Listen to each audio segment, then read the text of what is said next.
Well, it's the Acolyte episode 5. Everyone loves a good lightsaber duel, am I right? Well, even a show as bad as the Acolyte understands this. And I see your Schwartz is as big as mine. Osha wakes up after getting tossed aside like a rag doll by the mysterious Sith. There's a nearby battle between the Sith and the Jedi, although Jecki and Saul are mysteriously absent. Wonder if that's gonna set the stage for some classic Star Wars one-on-one dueling. Anyways, Osha is alive and well and stumbles into the first Jedi corpse from the epic battle. This Sith is clearly a very capable warrior. Even Yord, the fierce knight, always overcompensating with that tough demeanor. Seems like he's way in over his head. Clearly the best thing about this episode are the lightsaber duels. My only complaint are some of the camera angles, which restrict our view unnecessarily at times.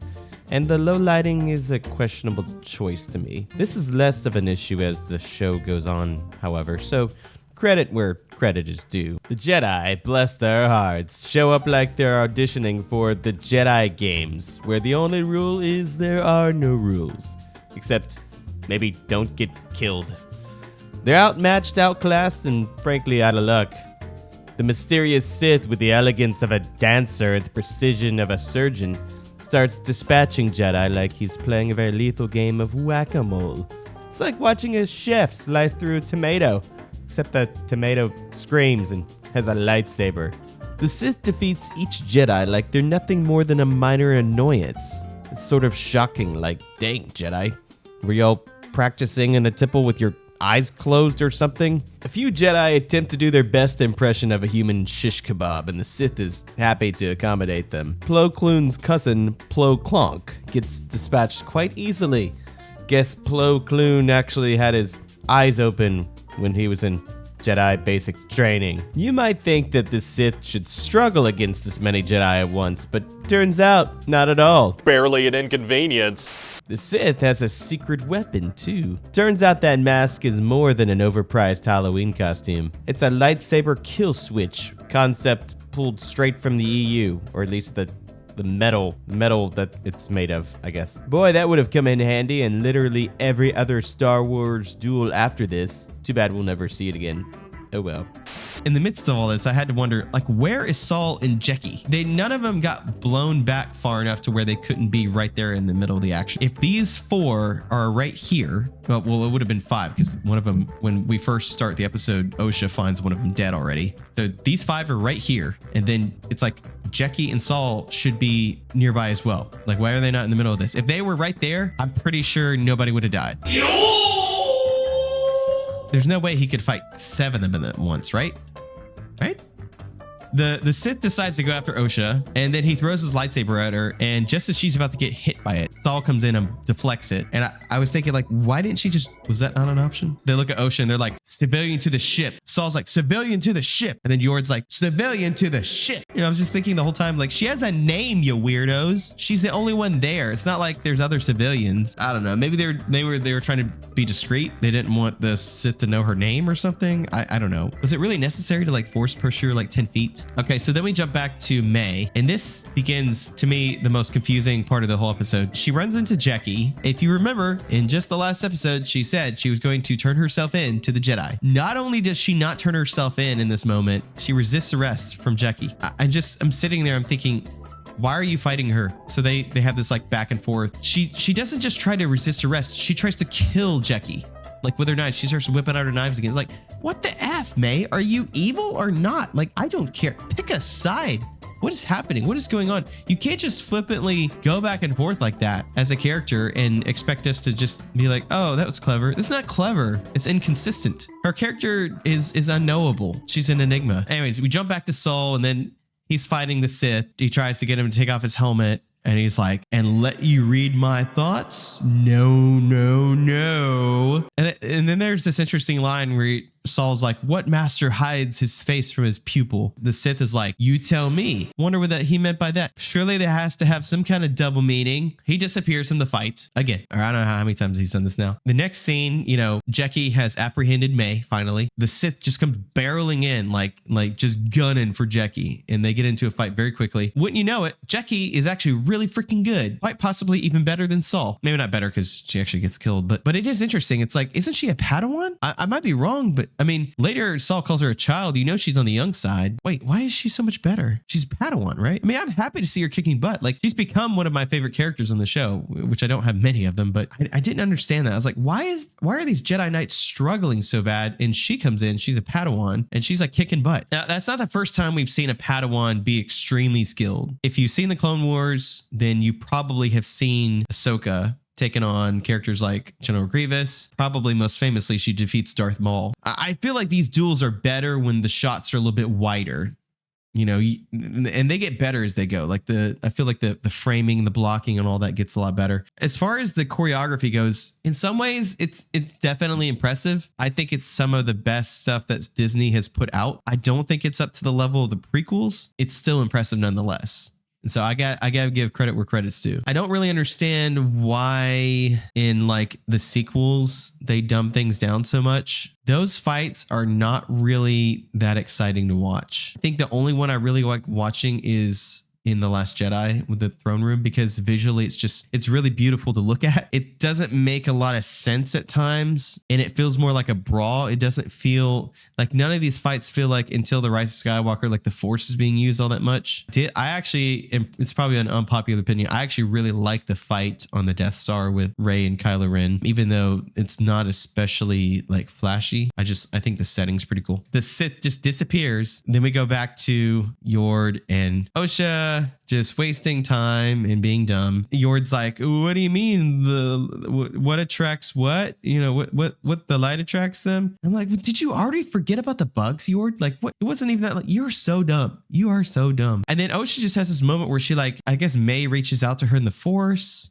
And she's like, oh man, he's going to kill all of them. And turns out she's kind of right. This is like, it's a prediction, it's not a guarantee. So there is precedent for it. Like, I remember in the Revenge of the Sith, Darth Sidious said that he sensed that Vader was in danger. Now, that doesn't mean that he knows he's going to lose the fight, but it does mean that he knows that he's like vulnerable. So maybe this logic's similar there. But then we get into probably the most upsetting moment in the episode when, like, Jackie is going all out against this Sith. Dude, she gets cut down 3 strikes to the chest, and it is just kind of hard to watch. Star Wars has been way too hesitant to kill off characters in most of their live action shows. Props to them for taking a risk here. After she dies, Saul is just like in shock. I had to wonder, like, he's in shock, but I'm like, dude, you could have helped. Like, I know your saber wasn't working, but you left her alone for a minute. Like, what were you thinking? So I fully blame Saul for that. He's to blame for a lot of things, apparently. He's like, Jackie. The Sith guy's like, was that its name? I know she's an alien of some kind, but she's still a she. There should be no confusion about that. Like, it's clear as day that's a girl. What a xenophobic Sith he is. I'm not sure what I really think about this. He makes it pretty clear that because he's been revealed, he's got to kill everybody there. I mean, he admits to being a Sith, so it makes me wonder, like, okay, so if Saul gets back to the council and tells them the jig is up, the Jedi know the Sith are back, and that does fly in the face of episode 1. So basically, everybody on the show has to die, and the Jedi can't really know what happened. That's the only way this works. Kind of like Rogue One, you got a clean house. None of these characters show up in the original trilogy. The thing that stuck out to me the most about his monologue, he definitely framed things as though the Jedi are the oppressors and he is the oppressed. I want the freedom to wield my power as I see fit. It's not that simple. He's not just some dude out there wielding power. The dark side users are typically known to do evil. They want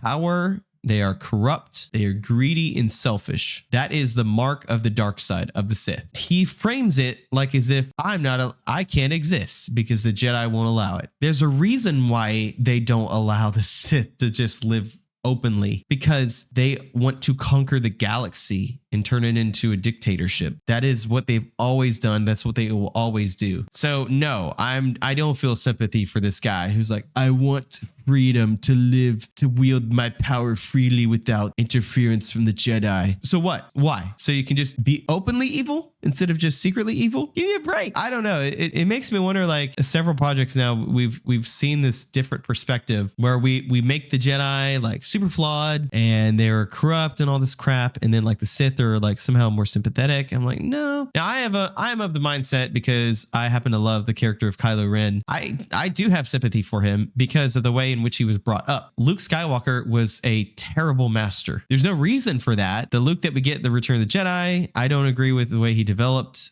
By the time he gets to the Force Awakens and Last Jedi, he doesn't seem to be completely just selfishly looking for power. You know, it's more like belonging for Kylo Ren. Whereas this guy and most of the other Sith are just seeking power. So Yor just dies like a punk. That was brutal, even by Star Wars standards. They did him so dirty. Okay, if you're just going to keep telling me it's a kid's show, like clearly it's not just a kid's show. No kid show has people getting their necks snapped. Okay, this would at least get a PG-13 rating if it was a movie. Let's not kid ourselves here. I don't understand that argument. If it's for kids, it's not just for kids then. You have to at least admit that.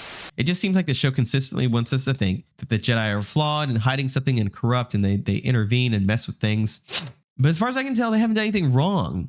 You get this weird exchange between May and Osha. Like they hug and then they kind of like turn on each other again. May wants Osha to leave with her and join her. Like, I'm all you need. You need family. You don't need the rest of these people. I just keep thinking to myself, like, what? There's nothing in the show that has built up their relationship. The way things end in episode 3, it's like they're bitter enemies. You know, it doesn't make any sense.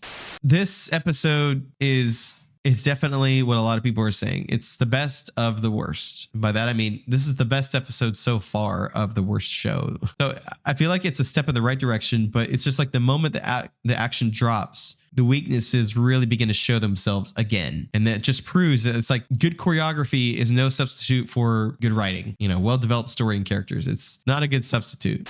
So at this point, we're 5 episodes in. We've got 3 left. I don't think it's possible to redeem this show. And the reason I say that is because the way they set things up in the first 4, the foundation is just so weak right now. No matter what, you're always going to have this setup, because the setup always is going to be the same. It's always going to be the same idea of May being this assassin, getting a dumb kill off of Endara, getting a dumb kill off of Torben. All the weaknesses are there. It's the same weaknesses. Every episode is having these same every episode suffers from bad dialogue, bad writing, and some bad act. And I would also say some weird pacing too. I have high criticism of Disney Star Wars. I am not quite as unforgiving as some people are about Disney Star Wars, but I need to know that they're going to be improving, because so far the only reason I'm still sticking around is like because I want Ben Solo to come back, and everybody keeps telling me till they're blue in the face that he's not coming back. I don't give a crap. You don't know that.